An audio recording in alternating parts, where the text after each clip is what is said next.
नमस्कार साथियों, मैं दर्शन सिंह। आज हम बात करेंगे ऐसे टॉपिक को लेकर जिसमें कहीं ना कहीं हम सभी ये बात सोचने पर मजबूर हो जाते हैं कि आखिर हमने ऐसा किया क्यों। प्रॉपर्टी में इन्वेस्ट भी किया और अब इन्वेस्टमेंट करने के बाद हम ये नुकसान का सामना क्यों कर रहे हैं। साथियों, ये एक ऐसा विषय है जिस पर हम सभी ध्यान नहीं देते और फिर कहीं ना कहीं नुकसान होने के बाद बहुत मन परेशान होता है कि जो चीज हम अब कर रहे हैं यदि उसे पहले कर लेते तो नुकसान नहीं होता। मैं बात कर रहा हूं आबादी में प्रॉपर्टी में इन्वेस्ट करने को लेकर जो भी डाउट्स हैं या जो चीजें हैं जो हमें करनी चाहिए निवेश करने से पहले, वो क्या क्या बारीकियां हैं और किस किस तरह से हम नुकसान से बच सकते हैं। सबसे पहली बात यह है कि जब भी हम कभी निवेश करना चाहते हैं और प्रॉपर्टी आबादी की होती है या कहीं भी किसी भी तरह से प्लॉटिंग यदि कोई किसी कॉलोनी में कर रहा है तो वहां प्रॉपर्टी लेने से पहले हमें किन किन चीजों पर ध्यान देना चाहिए, उसके कुछ बेसिक पॉइंट्स हैं। सबसे पहला बेसिक पॉइंट ये है कि सबसे पहले हम ये सुनिश्चित करें कि वहां उस प्रॉपर्टी की कनेक्टिविटी कैसी है, जो आमतौर पर सभी के लिए जरूरी है और हम सभी को ये पहली प्रायोरिटी पर रखनी चाहिए कि हम प्रॉपर्टी जहां खरीद रहे हैं उसकी कनेक्टिविटी क्या है, उस प्रॉपर्टी का फ्यूचर क्या होगा। अगर वो सुनिश्चित हो जाता है उसके बाद हम यदि प्रॉपर्टी के दस्तावेज देखना शुरू करें तो उसमें सबसे पहला नंबर आता है उस खेत की खसरा खतौनी, जो उस खेत का एक सरकारी नंबर होता है जो राज्य सरकार द्वारा उसे दिया जाता है। साथियों, खसरा नंबर लेने के बाद हम उस प्रॉपर्टी की खतौनी निकालते हैं और खतौनी में वो तमाम आदेश चढ़े होते हैं जिसके आधार पर हम ये क्लियर कर सकते हैं कि ये प्रॉपर्टी का असल मालिक कौन है। अब उसमें कहीं ना कहीं ये चीज देखी जाती है कि ये खेत है और इसके मालिक ये है।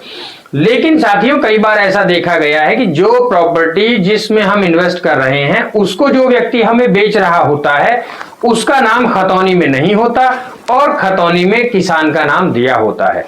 तो ऐसा भी यदि होता है तो उसमें आप ये सुनिश्चित कर लें कि जो आपसे पहले जिसके पास वो प्रॉपर्टी है, ये दूसरा बड़ा पॉइंट है कि जिसके पास वो प्रॉपर्टी है वो उसका रजिस्ट्री और म्यूटेशन पहले अपने नाम पर करा लें, फिर आपको बेचें तो वो तरीका सही तरीका कहला जाता है, क्योंकि पहले प्रॉपर्टी की म्यूटेशन जिस व्यक्ति के नाम पर हो गई है यानी वो उसके असल मालिक बन चुके हैं।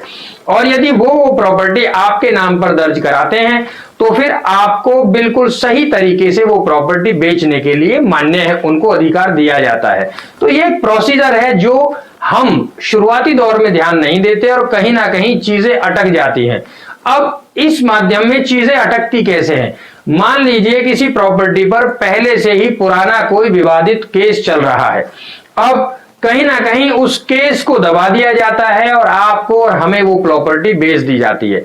अब वो प्लॉट हमने खरीद लिया लेकिन वो केस वाली बात हमारे सामने नहीं आई और अब यदि वो पहला व्यक्ति जिनका आपस में केस चल रहा है वो केस जीत जाते हैं तो कानूनन हमें वो प्रॉपर्टी छोड़नी पड़ती है और इसमें हम बिल्कुल भी हकदार ये कहने के लिए नहीं होते कि हमें हमारी प्रॉपर्टी का पैसा दिया जाए, क्योंकि ऐसा इसलिए होता है कि हम उस प्रॉपर्टी की चेन को चेक नहीं करते, जो प्रीवियस हिस्ट्री है उस पर ध्यान नहीं देते।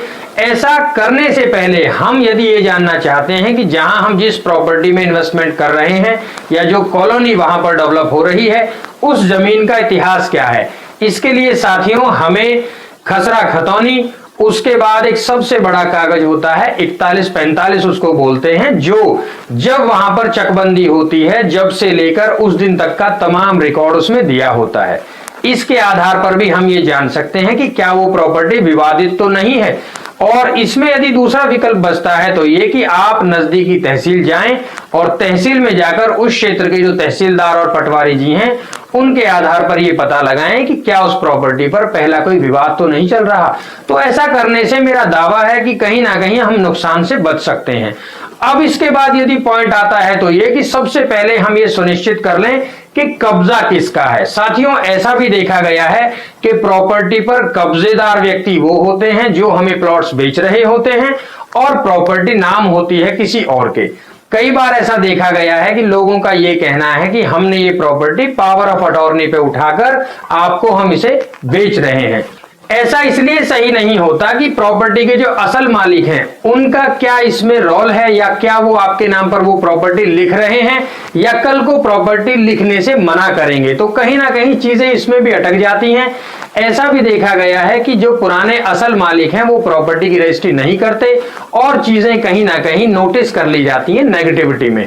यहां भी आपका पैसा फंसने के चांसेस होते हैं, तो इन चीजों से बचना बहुत जरूरी है। और यह भी सुनिश्चित कर लें कि जमीन कितनी है। उसके लिए साथियों क्या होता है कि आपने यदि कहीं किसी कॉलोनी में इन्वेस्टमेंट की है तो वहां उस जो आपने खसरा नंबर लिया है जिसके आधार पर आप खतौनी निकालते हैं, उस खसरा के आधार पर ये आप नक्शा निकलवा लें नजदीकी तहसील से कि वहां उस खसरे में कितनी भूमि आती है। और यदि आपको उस भूमि में से ही प्लॉट दिया जा रहा है तो वहां उस खतौनी के आधार पर यह आदेश चढ़ा होता है कि जो प्रॉपर्टी आप इन्वेस्टमेंट के लिए ले रहे हैं वहां उस प्रॉपर्टी के नक्शे में कितनी भूमि है और वहां उसकी खतौनी में कितनी भूमि दी हुई है। और सबसे बड़ा पॉइंट ये कि जो व्यक्ति हमें प्लॉट बेच रहे हैं या जो रजिस्ट्री कर रहे हैं वो उस भूमि में कितने प्रतिशत भूमि के मालिक हैं। तो ये बहुत बारीक चीजें हैं, लेकिन इन पर विशेष तौर पर ध्यान देने की जरूरत है, क्योंकि जब नुकसान हो जाता है तो हम बहुत ज्यादा बारीकियों में दौड़ते हैं लेकिन कुछ हासिल नहीं होता। तो इस तरह की बहुत बारीक बारीक चीजें हैं। ये ऐसा मैं बिल्कुल नहीं कह रहा हूं कि सभी वकील बने या सभी वकालत करना शुरू कर दें, लेकिन एक मालिक के तौर पर जब आप पैसा लगा रहे हैं, अपनी प्रॉपर्टी खरीद रहे हैं और कहीं ना कहीं उसके लिए रकम अदा कर रहे हैं, तो आपके ये राइट्स बनते हैं कि आप उस प्रॉपर्टी की पूरी जांच करें और हर तरह से तहकीकात करने के बाद वो प्रॉपर्टी खरीदें। क्योंकि ऐसा भी देखा जाता है कि जो मौके पर प्रॉपर्टी वहां डेवलप करी जा रही है, जो कॉलोनी डेवलप करी जा रही है, मान लीजिए कॉलोनी 10 बीघा में डेवलप करी जा रही है जिसमें सपोज 100 प्लॉट दिए जा रहे हैं और कहीं ना कहीं वहां जो इन्वेस्टर्स हैं या जहां वहां डीलर्स हैं जो वो प्रॉपर्टी आपको बेच रहे होते हैं वो कई बार एरिया से ज्यादा प्लॉट भी बेच देते हैं जो कि भविष्य में हमारे लिए गले की फांस बन जाते हैं।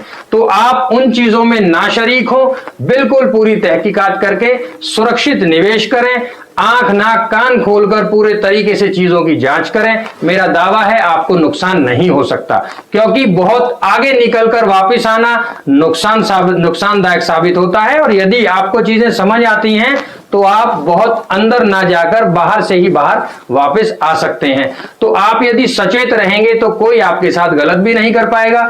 इससे मेरा मतलब बिल्कुल ये नहीं है कि जहां भी कॉलोनी कट रही है वो लोग गलत हैं, मेरा ऐसा कहना नहीं है। मेरा आप एज ए इन्वेस्टर आपको ये हक है कि आप प्रॉपर्टी की पूरी जांच करें, क्योंकि आप वहां निवेश करने का मन बना रहे हैं।